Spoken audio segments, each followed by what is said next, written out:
Alright guys, so let's get into this recipe. I'm going to be making some collard greens and cornbread today. And right here I'm just cleaning up my collard greens. I have about 3 bunches. And you know, a lot of people do it differently. I just like rip it up to the top and then snap it off at the end, you know, and get rid of the hard stem. So after that, I want to wash it up. I wash it in vinegar and lemon juice. And I also let it sit in the vinegar, lemon juice, and water solution for about 15 minutes. And then I rinse it up. So after that, I'll show you what I do next.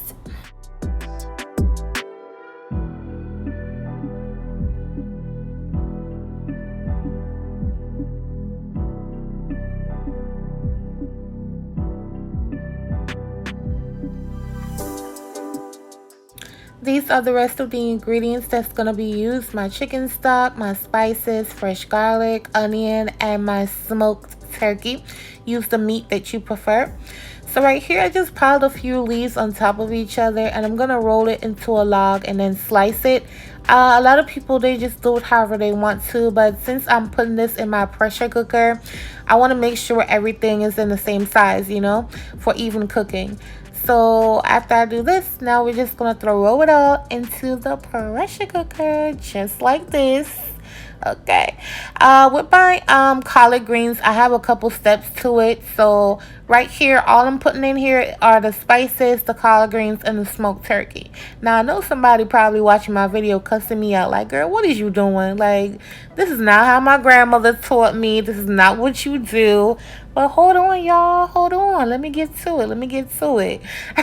So I'm going to add the entire carton of chicken stock down in there, and as well as an entire bottle of water. And then I'm going to pop it right in my pressure cooker.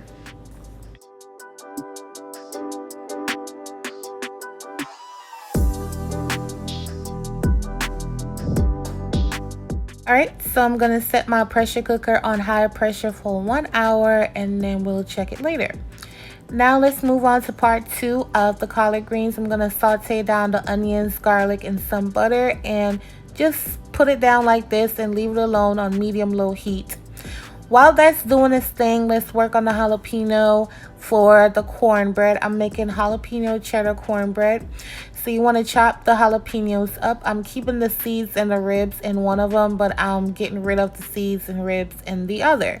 And that's to cut down on the heat so it's not too spicy. And even at the end of this, it still wasn't spicy. It didn't have a spice to it, but it just had a lot of flavor, and it was just so delicious. So don't skip this step. It's not gonna burn. Your kids can eat it. It's not hot. I promise you, it's not hot.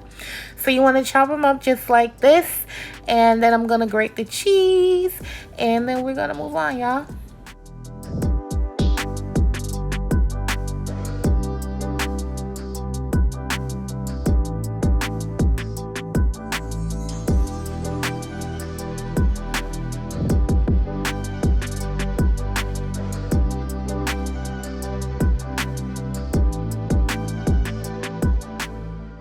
Alright, so now I'm just going to grate up my sharp cheddar cheese really fast.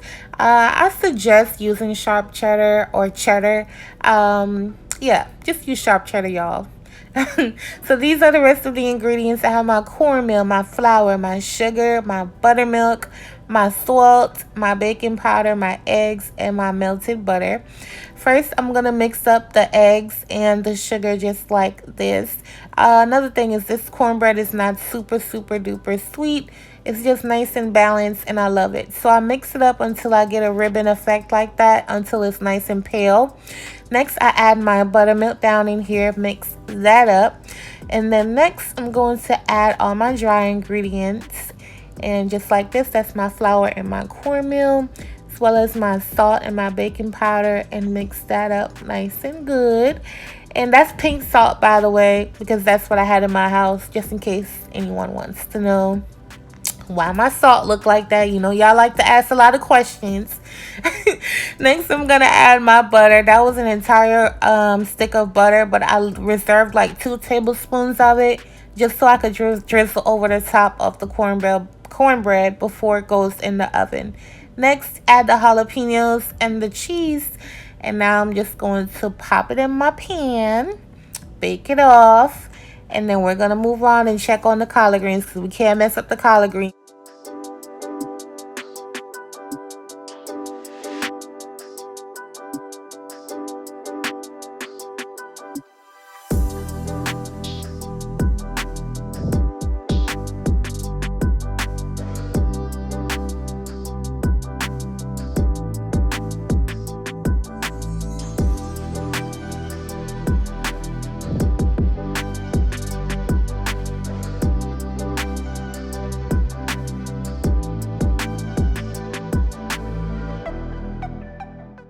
Alright, so after about 10-15 minutes, this is what it looks like. The onions and the garlic caramelized and cooked down. I'm going to add some more spicy girl, some red pepper flakes, and some chopped up banana peppers. Now, I know somebody's going to drag me. Someone's going to drag me, but if you make this recipe, do not leave these banana peppers out. Please do not do that. Okay? But anyway, now here is the turkey. It's nice and tender. It's falling apart. The collard greens were so tender and nice and ready to go. You know, usually cooking collard greens will take like 4 to 6 hours or probably even longer, child. But it took an hour, 1 hour. Next, I'm going to finish this up by adding the pepper, onion, garlic mixture. Look how good this looks, you guys.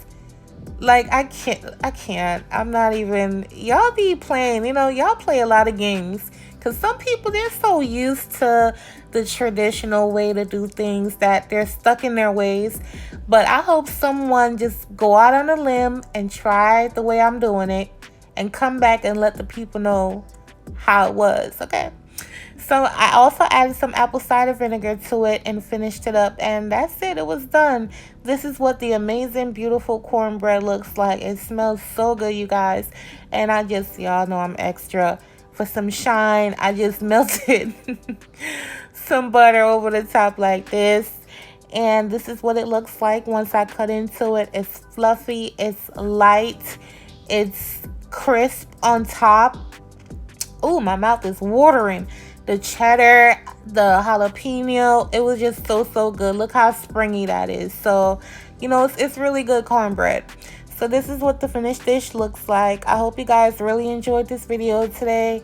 If you tried, tag me and let me know what you think.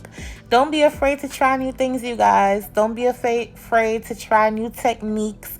It's not gonna kill you. But I'll catch you guys on my next video. Bye, y'all.